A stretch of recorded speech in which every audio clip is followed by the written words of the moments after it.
రాష్ట్రంలో కూటమి ప్రభుత్వం వచ్చి 9 నెలలవుతున్నా కక్ష సాధింపు చర్యలు ఆపడం లేదని దెందులూరు మాజీ ఎమ్మెల్యే వైసీపీ నేత అబ్బయ్య చౌదరి ఆరోపించారు. నిన్న రాత్రి ఏలూరు జిల్లా వట్లూరులో పెళ్లి వేడుకకు వెళ్లామని, తమను చూసి ఓర్వలేక చింతమనేని తాగిన మైకంలో ఏం చేశాడో అంతా చూశారన్నారు. ఓ శాసనసభ్యుడిగా ఉన్న వ్యక్తి ఇలా ప్రవర్తిస్తాడని అనుకోలేదని, తాను ఇలా చూడటం ఇదే మొదటిసారి అన్నారు. తాగిన మైకంలో చింతమనేని కర్రతో తమ కార్యకర్తల్ని కొట్టారన్నారు. వైసీపీ కార్యకర్తలు ఇలాంటి వాటికి భయపడాల్సిన అవసరం లేదని, అంతకన్నా తిరిగి ఇస్తామని అన్నారు. వచ్చే ప్రతి వ్యక్తికి కూడా ఈరోజు చెప్తున్నారు 1000 రూపాయలు ఎంతో 700 నుంచి 1000 రూపాయలు ఇస్తూ డబ్బు ఇచ్చి మరీ తెచ్చి ఈరోజు నా ఇంటి ముందు డ్యాన్స్ ఆడేటువంటి కార్యక్రమం చూస్తున్నా. ఎప్పుడన్నా ఉందా గతంలో? ఎక్కడన్నా ఏదన్నా ఎవరిదన్నా ఇంటి ముందుకెళ్ళి డ్యాన్స్ చేసే కార్యక్రమాలు ఈ నియోజకవర్గంలో ఎప్పుడన్నా జరిగాయా? అదేవిధంగా ఈరోజు మా కుటుంబం యొక్క తోటల్లోకి, ఈరోజు మా తోటల్లోకి రావటం, నాకు ఇద్దరు సిస్టర్స్ ఉన్నారు, వాళ్ళకి పెళ్ళైనప్పుడు ఇచ్చినటువంటి, మా ఆడపిల్లలకి పెళ్ళైనప్పుడు ఇచ్చినటువంటి పొలాలలో కూడా ఒక బ్లేడ్ బ్యాచ్ని, రౌడీ బ్యాచ్ని, పిక్ పాకెటర్స్ని తీసుకొచ్చి నా తోటలోనే మాకు అమ్మేపించి, నా తోటలోనే వాళ్ళతో ముందు తాగిస్తూ, నా తోటలోనే బిర్యానీలు తింటూ ఈరోజు భయపెట్టాలని చూసేటువంటి ప్రయత్నం ఎంత దేనికి జరుగుతూ ఉందని అడుగుతూ ఉన్నా. కేవలం నన్ను డీఫేమ్ చేయాలి. ఈరోజు 2017లో అబ్బయ్య చౌదరి నియోజకవర్గంలో వచ్చినప్పటి నుంచి ఇక్కడ ఉన్నటువంటి నియోజకవర్గ ప్రజల యొక్క ఆశీర్వాదంతో, ఇక్కడ ఉన్నటువంటి వైఎస్ఆర్ కాంగ్రెస్ పార్టీ కార్యకర్తల యొక్క ఆశీస్సులతో ఈ నియోజకవర్గంలో వైఎస్ఆర్ కాంగ్రెస్ పార్టీని ఒక తిరుగులేని శక్తిగా తయారు చేసుకోవటం జరిగింది. ఇదంతా కూడా ఓర్వలేనటువంటి విషయం. ఈ విధంగా చేస్తున్నటువంటి ప్రయత్నం ఈరోజు నేను అడుగుతూ ఉన్నా, నాకొక్కరికైనా ఆడపిల్లలు ఉంది, మీకు లేరా? ఈరోజు ఎప్పుడు కూడా మీకు ఈరోజు ప్రజలు ఆశీర్వదిస్తే మీరు ఈరోజు శాసనసభ్యుడిగా ఉన్నారు, రేపు ప్రజలు ఆశీర్వదిస్తే మేము మళ్ళీ శాసనసభ్యులుగా వస్తాం. ఈ నియోజకవర్గంలో ఉన్నటువంటి రైతాంగం అందరికీ తెలియజేస్తూ ఉన్నాం. ఈ నియోజకవర్గం ఏంటి ఉండేది? ముఖ్యంగా రైతాంగం అత్యధికంగా ఉండేటువంటి నియోజకవర్గంలో మేము పంపించలేమా? అదే పద్ధతి మేము చేయాలనుకుంటే ఈ నియోజకవర్గంలో ఎటువంటి పరిస్థితులు ఉంటాయో మీరు గుర్తుపెట్టుకోండి. అవన్నీ కూడా గమనించాల్సినటువంటి అవసరం ఉంది. కేవలం మీ రాజకీయ పబ్బం కోసం ఇది కేవలం ఒక డైవర్స్ ఈ విధంగా అబ్బయ్య చౌదరి ఇంటి ముందు కనుక ధర్నాలు ఇలాంటివి మనం చేస్తే ఈ నియోజకవర్గం మనం ఏం చేసినా చెల్లుద్ది అనేటువంటి ఒక అందరినీ కూడా డైవర్ట్ చేసేటువంటి రాజకీయం జరుగుతూ ఉందని అనిపిస్తుంది. రాజకీయ కక్షలు ఉండకూడదు ఈ నియోజకవర్గం అనేటువంటి ఉద్దేశంతో ఈరోజు ఏం జరుగుతూ ఉంది, ఈ నియోజకవర్గంలో ఈరోజు ఏం జరుగుతూ ఉందని అడుగుతూ ఉన్నా. 9 నెలలు గడుస్తూ ఉన్నాయి. ఈరోజు పేదవారు ఏ పార్టీలో ఉన్నా పేదవారు కాదా? ఎందుకు మనం పెన్షన్ ఆపాల్సిన పరిస్థితి వస్తూ ఉంది? ఈరోజు మీరు చెప్పినటువంటి సూపర్ 6 ఏమైంది? మీ సూపర్ 6? ప్రశ్నిస్తామని సరే 9 నెలలు అయింది. ప్రభుత్వం గురించి మేము అప్పుడే విమర్శించదలుచుకోవాలా. ఇంకా మీకు టైం ఉంది కాబట్టి చేయండి, మంచి చేయండి, మంచి చేస్తారని భావిస్తూ ఉన్నాం. మేము కూడా 9 నెలలు అయింది కాబట్టి మేము ప్రభుత్వం గురించి అప్పుడే విమర్శించాల్సినటువంటి అవసరం లేదు.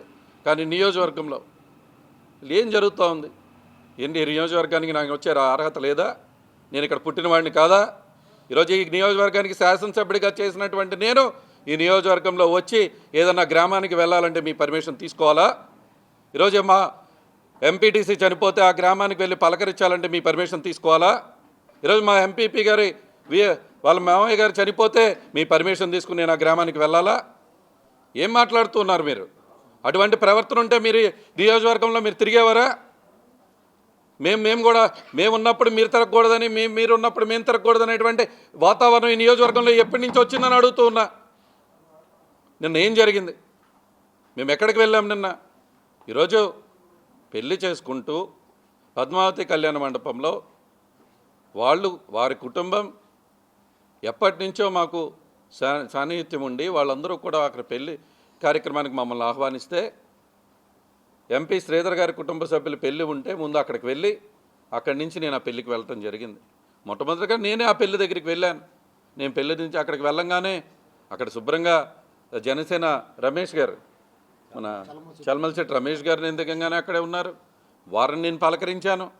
కొంచెం ముందుకు వెళ్తే తెలుగుదేశం నాయకులు ఉన్నారు, వారిని పలకరించాను.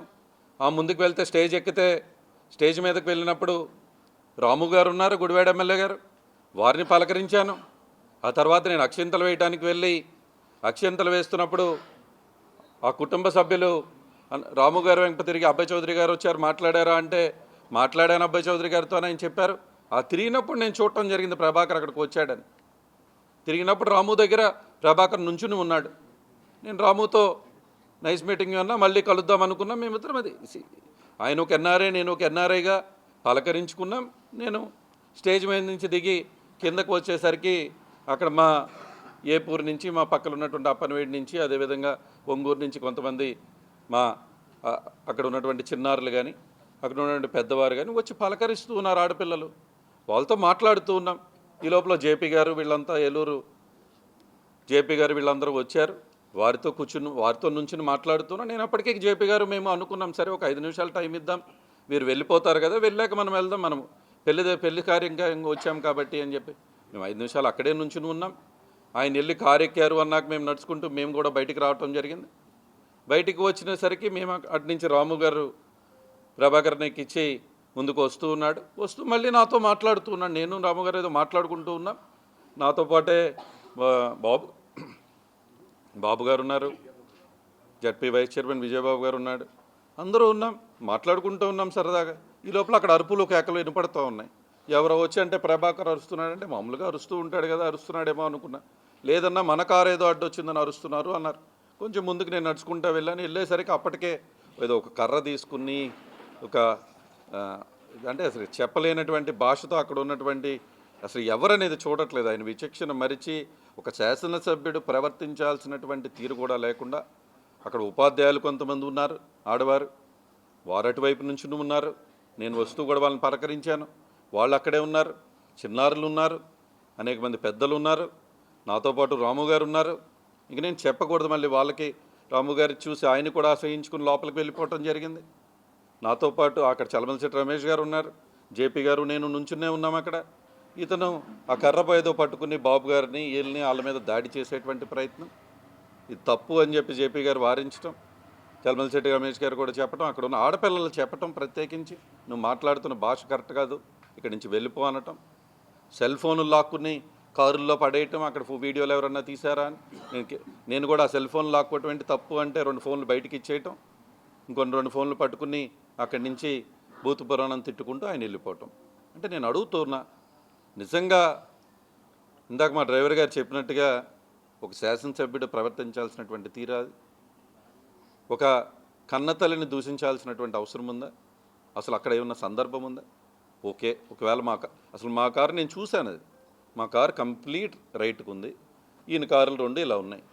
అక్కడ సెక్రటరీ అక్కడ ఉన్న సెక్యూరిటీ వచ్చి చెక్ చేసుకున్నారు కార్లు వెళ్తాయా లేదా అని చెప్పి, అక్కడ ఉన్నటువంటి నాయకులు చెక్ చేసుకున్నారు కార్లు వెళ్తాయా లేదా అని చెప్పి. అసలు ఇంకా ఇబ్బంది ఎక్కడ ఉంది? కార్లు శుభ్రంగా, ఇప్పుడు మా కారు అక్కడి నుంచి కదలలేదు ఈయన తిట్టాక, ఈయన కార్లు ఎలా వెళ్ళని నేను ఒకటే అడుగుతూ ఉన్నా. కార్లు అడ్డుగా ఉన్నాయి అంటే గొడవ జరిగే కార్లు ఎలా వెళ్ళిపోయినాయి? అదే గ్యాప్ కదా, మా కారు ఏం కదలలేదు కదా అక్కడి నుంచి. అంటే ఇది కరెక్ట్ రాజకీయం కాదు, సరైన ప్రవర్తన కూడా కాదు. అక్కడ ఉన్నటువంటి చిన్నారులు కానీ, అక్కడ ఉన్నటువంటి ఉపాధ్యాయులు కానీ, అక్కడ ఉన్నటువంటి అనేక మంది ఈరోజు చాలా అసహ్యంగా మాట్లాడుకోవటం జరిగింది. అంటే నేను శాసనసభ్యుడైనా, ఈరోజు ఆయన శాసనసభ్యుడైనా, దెందులూరు నియోజకవర్గంలో ఒక శాసనసభ్యులుగా చేసినటువంటి వ్యక్తిని ఆ విధంగా ప్రజలు తిట్టుకుంటే అది మంచి పద్ధతి కాదు, ఇది కరెక్ట్ విధానం కూడా కాదు. కరెక్ట్ విధానం అని ఎందుకంటాం? అటువంటి ప్రవర్తన ఆయనకు అవసరమా? ఈరోజు మళ్ళీ ఆయన ఏదో మాట్లాడుతున్నాను, నేను ఒక 20 మందితో వెళ్ళాను, నేను ఇందాకే చూస్తూ ఉన్నా, నేను ఏదో బోల్డని కారులతో, నేను అక్కడికి వెళ్ళింది 2 కారులతో, నా ఒక్క కారే లోపలికి వెళ్ళింది, మిగతా కారులు అసలు బయటే ఉన్నాయి, రోడ్డు మీద పెట్టున్నాయి. అసలు కళ్యాణ మండపం లోపలికి కూడా మిగతా కారులు రాలేదే.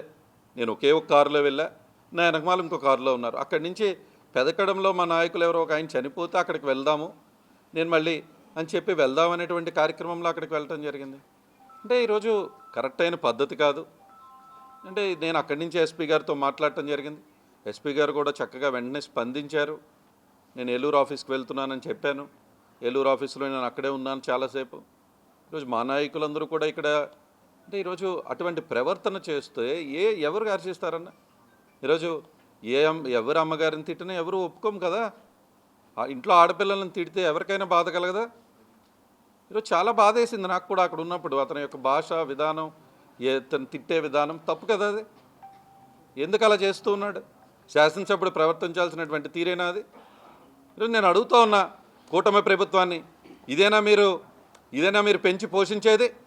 ఈరోజు చంద్రబాబు నాయుడు గారిని అడుగుతూ ఉన్నాం, పవన్ కళ్యాణ్ గారిని అడుగుతూ ఉన్నాం, లోకేష్ని అడుగుతూ ఉన్నాం, ఇదేనా మీరు మీ శాసనసభ్యులకి చెప్పి పంపించేది? ఈరోజు ప్రజలను తిట్టమనా? ఈరోజు వెళ్ళి వాళ్ళ అమ్మగారులను తిట్టమనా? తప్పు కాదా ఇది? ఖండించాల్సినటువంటి అవసరం మీకు లేదా? ఈరోజు మళ్ళీ ఆయన ఏదో చెప్తా ఉన్నాడు, నన్ను ఊరిలో తిరగనీయడట. ఏంది భాష? ఎవరిని ఊరిలో తిరగనీరన్నా? మాకు స్వాతంత్రం లేదా? ఈరోజు రాజ్యాంగం కల్పించిన హక్కుగా మేము ఇక్కడ తిరుగుతూనే ఉంటాం. మీ తప్పేంటి? ఎవరికి స్వాతంత్రం వాళ్ళకు ఉంటుంది. మీ పర్మిషన్ తీసుకుని మేము నడవాలా? ఈరోజు అలాగే పర్మిషన్లు తీసుకుని మీరు వెళ్ళారా? అక్కడ ఇంకా అసలు చాలా దారుణంగా ప్రవీణ్ అయితే చనిపోయాడేమో ఒక నిమిషంలో. వాళ్ళిద్దరూ వెళ్తున్నటువంటి కారు ముందుకు తోసేశారు అతన్ని.